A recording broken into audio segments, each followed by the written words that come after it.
Welcome students. हमारे आज की वर्कशीट है worksheet number 33, class 10 SST English में।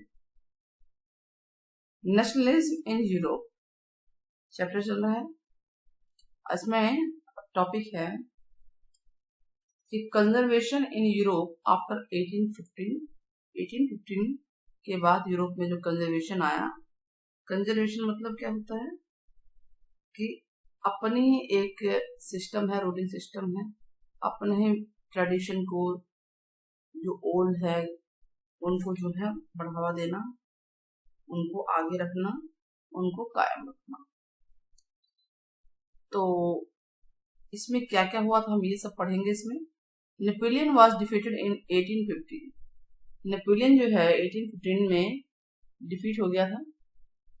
एंड आफ्टर दिस, इसके बाद Europe government were driven by a spirit of conservative. Europe में कंजर्वेटिज्म काफी ज्यादा फैल गया था। मतलब अपने कस्टम्स को देखो, as a political philosophy conservative stress, उन्होंने क्या स्ट्रेस दिया, किस चीज को बढ़ावा दिया, इम्पोर्टेंस ऑफ ट्रेडिशन। ठीक है, अपने ट्रेडिशन को जो थी उनकी, और अपने इंस्टीट्यूशन उन्होंने एस्टेब्लिश किए, अपने कस्टम को बढ़ावा दिया। Gradual development to quick change, तो जो पहले धीरे धीरे डेवलपमेंट होना था उससे क्विक चेंज उन पे आए। इस बैकग्राउंड में क्या था, इसको ध्यान में रखते हुए कंजर्वेटिव मतलब अपने उसको बढ़ावा रखते हुए एक मीटिंग रखी गई जिसे कांग्रेस कहते हैं। कांग्रेस यानी एक समिट ऑर्गेनाइज किया गया वियना में। कहाँ किया गया? वियना में। The Congress was hosted by Austria. जो ये समिट हुआ था यानी मीटिंग हुई थी, इसका होस्ट कौन था? ऑस्ट्रिया चांसलर, यानी ये ऑस्ट्रिया चांसलर के द्वारा जो है होस्ट किया गया, जिसका नाम था ड्यूक मेटरनिक। ठीक, और जो इसमें एक गठबंधन मतलब बोलते हैं ट्रीटी हुई थी, साठगांठ हुई थी, ट्रीटी ऑफ वियना इसे बोलते हैं। ठीक है, और उस पर साइन किया गया था इस मीटिंग के अंदर, इस समिट के अंदर। तो क्वेश्चन क्या बनता है कि कंजर्वेटिज्म कब आया, कहाँ हुआ, ये होस्ट हुआ, और ट्रीटी ऑफ वियना क्या है, इसके बारे में आप बताइए। अब ट्रीटी ऑफ वियना के कुछ फीचर्स थे, कुछ बातें थी, उसकी खास बातें थी, उसमें क्या हुआ था वहां पे। ट्रीटी में समझ में आ गया आपको? सेटलमेंट हो जाना, संधि होना जिसे बोलते हैं। तो उसकी कुछ खास बातें थी। पहली बात कि the Bourbon dynasty was restored to power in France. France में जो है जो बॉर्बन डिनेस्टी थी वो दोबारा स्थापित हुई थी, रिस्टोर हुई थी, पावर में आई। द मेन, ठीक है, दोबारा मतलब रिस्टोर का मतलब होता है कि दोबारा उसकी स्थापना हो, बॉर्बन डिनेस्टी। क्लियर हुआ? यानी कि इसका मतलब ये है बॉर्बन डिनेस्टी मतलब कि भाई जो पीढ़ी दर पीढ़ी चली आती है डिनेस्टी, एक पदक्रम चला रहा था, हायरार्की चली आती है पीढ़ी दर पीढ़ी, उसकी स्थापना हुई थी, उसका एस्टेब्लिशमेंट हुआ था, रिस्टोर हुआ था। मीन्स कि एक राजा होगा और राजा के ऐसे ही संतानें चलती रहेंगी। द मेन इंटेंशन क्या था? Was to create a new conservative order in Europe. Main intention यही था कि जो नया जो कंजर्वेटिज्म आया था उसको यूरोप में कायम रखना, बनाए रखना। ठीक है, कि हम हैं, हमारे बाद हमारा ही संतानें जो हैं पोस्ट पे बैठेंगी, पद पे बैठेंगी, राजा बनेंगी, ठीक है, पावर में रहेंगी, और जो पुराने उनके जो विचार थे, विचारधाराएं थी, जो उनको उसको बिल्कुल स्ट्रांगली वो अप्लाई करना चाह रहे थे। तो इस ट्रीटी ऑफ वियना में यही सारी बातें थी। दो बातें हो गई। तीसरी बात क्या है? France lost the territories. France जो है अपने टेरिटरीज को खो चुका था। इट हैड एनेक्स्ड अंडर, जो कि नेपोलियन के अंडर में था, उसको उसने खो दिए थे। तो इस संधि के अंदर ये बात थी, जो उसके पहले उसके अंडर में जो टेरिटरीज थी वो उसने खो दिए थे। Now a series of states was set on to the boundaries of France to prevent expansion in future. उसकी बाउंड्री सेट कर दी गई। किसकी? फ्रांस की बाउंड्री को, कि भाई इतनी ही बाउंड्री रहेगी, इससे बाहर नहीं जा सकता, ताकि वो फ्यूचर में फ्रांस जो है एक्सपेंड ना कर पाए। तो यानी फ्रांस को भी कहीं ना कहीं बांध दिया गया, रोक दिया गया, उसके टेरिटरीज उससे छिन गए, और फ्रांस में जो है बourbon डिनेस्टी स्थापित हो गई, कंजर्वेटिज्म आने आ गया। तो ये सारे इसके फीचर्स थे, किसके? ट्रीटी ऑफ वियना के। ठीक है। अब हमने ऊपर पढ़ा था कि जो ऑस्ट्रियन है ये चांसलर ड्यूक मेटरनिक, ये था। देखिए आपको पिक्चर में दिख भी रही है तस्वीर। He was Austrian chancellor. पहली बात तो ये लिखेंगे कि ये ऑस्ट्रियन चांसलर था। इसका कब हुआ था पैदा? 15 मई 1773 को। ठीक है। He had once remarked that France sneezes, इसने एक बार बहुत बड़ी बात कह दी थी कि अगर फ्रांस स्नीज भी कर दे यानी छींक भी मार दे तो पूरे यूरोप को ठंड लग जाएगी, यानी इतनी पावर है फ्रांस में कि अगर फ्रांस स्नीज कर दे, when France sneezes the rest of the Europe catches cold, यानी पूरे यूरोप को ठंड हो सकती है। मीन्स कि इतनी पावर है कि अगर वो पूरे यूरोप को हिला सकता है France. He took a prominent part, जो कांग्रेस या मीटिंग हुई थी ना वियना में, समिट हुआ था, उसमें इसने पार्टिसिपेट किया था। और जो डोमिनेंट पॉलिटिकल्स थे जो यूरोपियन पॉलिटिकल्स थे उसको डोमिनेट किया था, यानी इसके ऊपर हावी पड़ा था 1814 से लेकर 48 तक। काफी ज्यादा इसका प्रभाव रहा है ऑस्ट्रियन चांसलर ड्यूक मेटरनिक का। ठीक। He acted as a restorer of, इसको जो है माना जाता है कि जो ओल्ड रिगीम थी, जो पुरानी सिस्टम थे, कस्टम थे, उसको इसने दोबारा रिस्टोर किया, यानी दोबारा स्थापित किया, दोबारा लेकर आया।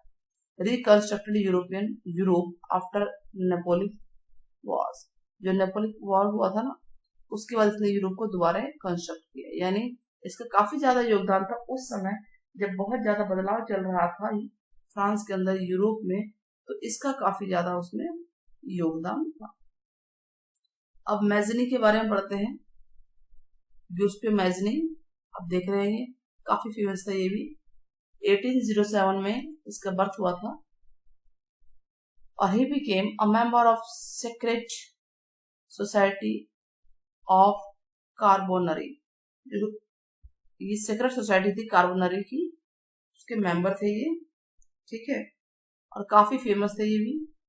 जब 24 ईयर के थे तो इनको एग्जाइल में यानी पनिशमेंट के लिए भेज दिया गया था 1831 में फॉर अटेम्प्टिंग रिवॉल्यूशन, क्योंकि ये लिगुरिया में इन्होंने रेवोल्यूशन लाने की कोशिश की, बदलाव लाने की कोशिश की, रेवोल्यूशन यानी क्रांति लाने की कोशिश की। और ही subsequently founded 2 more underground societies. इन्होंने फाउंडेशन यानी दो बना दिए थे, 2 और सोसाइटीज की स्थापना की थी इन्होंने। कौन कौन सी? Young Italy in Marseilles, young Italy की फाउंडेशन किया था, यानी स्थापित किया था, बनाया था, एंड यंग यूरोप बना दिया था इन्होंने बर्न में। तो 2 जगह पे 2 चीजें नई नई बना दी थी, जिसकी वजह से काफी ज्यादा फेमस हो गए थे, इसलिए इनको पनिशमेंट भी दी गई थी। मैजनीज रिलेंटलेस ऑपोजिशन टू मोनार्की, ये जो है मोनार्की सिस्टम के अपोजिशन में था। मोनार्की क्या होता है बच्चों? मोनार्की मतलब होता है एक का, रूल बाय वन, यानी रूल बाय वन के ये लगातार अपोजिशन में रहे कि एक ही इंसान नहीं होना चाहिए, रिपब्लिक होना चाहिए। And his vision of democratic Republic frightened, क्योंकि ये चाहते थे कि लोगों का शासन हो, लोग पार्टी को चुने, लोग अपने रूलर को चुने। तो जो ये इनका जो विजन था, विजन मतलब इनका एम था कि डेमोक्रेटिक स्थापित की जाए। ठीक है।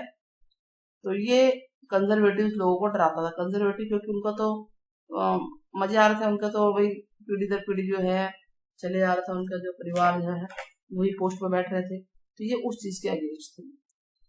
इसीलिए जो मैटरनिक थे ना, ये मैटरनिक इसकी बात हो रही है, ये मैजनी के अगेंस्ट थे। मैजनी की, क्योंकि वो तो कंजर्वेटिव को बढ़ावा दिया था उन्होंने, तो ये इन्होंने इसको मोस्ट डेंजरस एनिमी कहा था ऑफ आवर सोशल ऑर्डर, यानी उनके सोशल ऑर्डर जो उनका चल रहा था, जो उनका मोनार्की हायरार्की चल रहा था, उसके अगेंस्ट इनको सबसे डेंजरस व्यक्ति कहा गया। और किसने कहा था? मैटरनिक ने कहा। तो हमने क्या पढ़ा अभी? ट्रीटी ऑफ वियना के बारे में पढ़ा, और 2 महान व्यक्ति जो बहुत ज्यादा उस समय हाईलाइट हुए थे, ड्यूक मेटरनिक एंड मैजनी के बारे में पढ़ा था, हमने पढ़ लिया। चलिए क्वेश्चन करते हैं। क्वेश्चन के आंसर से पहले वीडियो पसंद आती है तो चैनल को जरूर सब्सक्राइब कीजिएगा, इसको इरेज कर देते हैं और साथ ही ज़्यादा ज़्यादा लोगों में शेयर कीजिए। आपके लिए इंग्लिश मीडियम भी आया है, वर्कशीट हम लोग लेके आए हैं 9-10 दोनों क्लास के लिए। साथ में आपको EMC और आपके सब्जेक्ट से रिलेटेड NCERT के भी इसमें वीडियोस अवेलेबल है, आप लोग उसको देख सकते हैं। तो चलिए स्टार्ट करते हैं। पहला क्वेश्चन क्या है, right the main features of Vienna. Vienna के मेन फीचर्स के बारे में बताना है। कौन कौन से थे, देखिए हमारे सामने 4 फीचर्स हैं। तो फर्स्ट क्वेश्चन का आंसर डायरेक्ट यही कर सकते हैं, 1 2 3 4, कोई दिक्कत नहीं है इसमें, ठीक है। तो इसको पॉइंट वाइज लिखिएगा, 1 2 3 4 और 4 फीचर हो जाएंगे। Now describe the role of Metternich. Metternich का रोल बताना हमें, तो आप बता दीजिए इसके बारे में कि सबसे पहले थे कौन, ठीक है। तो आप क्वेश्चन नंबर आप यहाँ से बताइए। क्वेश्चन नंबर 2 कि वो एक ऑस्ट्रियन चांसलर थे, 73 में बन हुए थे। उन्होंने एक बहुत बड़ी बात कही थी कि रिमार्क्स कि फ्रांस अगर चीख भी दे तो यूरोप में पूरे यूरोप को कोल्ड हो जाएगा। और इन्होंने जो कांग्रेस ऑफ वियना होता है उसमें बहुत ज्यादा पार्टिसिपेट किया था, प्रोमिनेंट रोल अदा किया था। ये आप उसको लिख सकते हैं, ठीक है। तो इसको आप पूरा यहाँ तक लिख सकते हैं। और इसमें अगर आप चाहें तो अगर कम करना है इसको तो आप इसको लिख लीजिए और इसको आप लिख सकते हैं, जो मैं येलो कलर में हाईलाइट कर रही हूँ। तो इतना बहुत है, अगर आपने इतना भी लिख दिया तो इतना भी बहुत है, बीच की लाइनें हटा दीजिए, कोई दिक्कत नहीं। क्वेश्चन नंबर 2 भी फिनिश होता है हमारा, क्लियर हो गया। देखिए क्वेश्चन नंबर 1 हो गया, 2 हो गया। Now question 3, why do you think Metternich describe Mazzini, उसको ग्रेटेस्ट एनिमी कहा था ना सोशल ऑर्डर के लिए, और विच सोशल ऑर्डर की बात हो रही है, सबसे पहले क्यों कहा था बताइए। क्यों?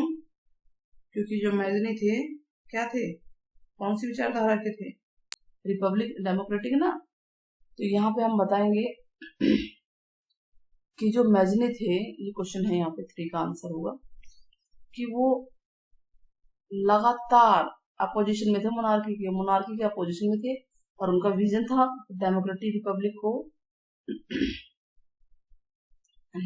लाया जाए। और ये इसकी वजह से जो कंजर्वेटिव लोग थे वो डरते थे। तो इसीलिए जो मेटरनिक था उसने मैज़नी को कहा कि जो हमारे सोशल ऑर्डर है उसके क्या है, उसके लिए डेंजरस एनिमी है, सबसे ज्यादा डेंजरस एनिमी यही है मैज़नी, ठीक है। कौन से सोशल ऑर्डर की बात हो रही है बताइए, कौन से सोशल ऑर्डर की बात होती है। तो हमने बताया ना यहाँ पे कंजर्वेटिज्म की बात हो रही है, तो आप यहाँ लिख सकते हैं कि कंजर्वेटिज्म की बात हो रही है,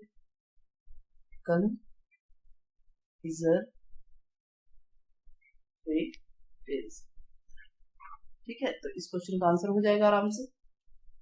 नाउ क्वेश्चन नंबर 4 का आंसर यहाँ नीचे आपको मिलेगा। व्हाट काइंड ऑफ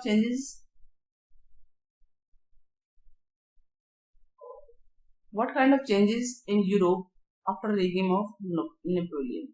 नेपोलियन के जो हारने के बाद, हटने के बाद, उस जो यूरोप में क्या चेंज आया, तो हमें ये जानना है क्या चेंज आया। तो सबसे पहले ये चेंजेस है कुछ, यूरोप की government were driven by spirit of conservatism वहां पे स्थापित हो गया। Conservatism stress importance of old system और कस्टम ट्रेडिशन, वहां पे पुराने जो कस्टम और ट्रेडिशन को ज्यादा बढ़ावा दिया गया। और ग्रेजुअल डेवलपमेंट को ज्यादा स्ट्रेस दिया टू क्विक चेंज की बजाय, ठीक है।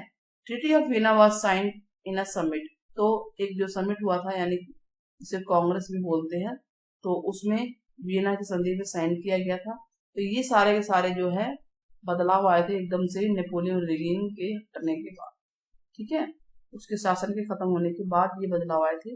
4 बातों को 4 पॉइंट में लिखना है। इस तरह से हमारे क्वेश्चन सारे हो जाते हैं। देखिए 1 2 3 एंड 4।